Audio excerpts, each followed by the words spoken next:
ইমানের উপর থাকা, ইমান নিয়ে মরার কয় উপায়? এক নাম্বার কোরআন সুন্নাহ আঁকড়ে ধরা, দুই নাম্বার ভালো আমল ডেইলি করা যদিও সেটা কম হয়, তিন নাম্বার মাশাআল্লাহ আল্লাহ ওয়ালাদের সোহবতে যাওয়া, চার নাম্বার ইমান তাজা করা। বলেন কি বলছি? আরেকটা বাংলা বলেন, ইমান নবায়ন করা। বলেন ইমান আবার নবায়ন করে কিভাবে?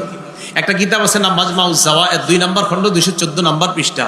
আবু হুরায়রা রাদিয়াল্লাহু তাআলা আনহুর বর্ণনা, আল্লাহ নবী বলেন জাদ্দিদু ঈমানাকুম, তোমরা তোমাদের ঈমান নবায়ন করো। সাহাবারা বললেন কাইফা নুজাদ্দিদু ঈমানানা ইয়া রাসূলুল্লাহ, ঈমান নবায়ন করব কিভাবে হুজুর আমাদেরকে বলে দেন।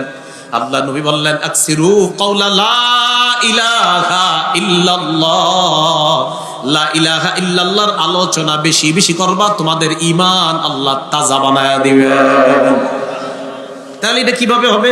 এই মাহফিলে আসবেন, ইস্তায়ী মজলিসে বসবেন, ওলামাদের মাঝে মাঝে ইস্তায়ী মজলিস হয় এদিকে।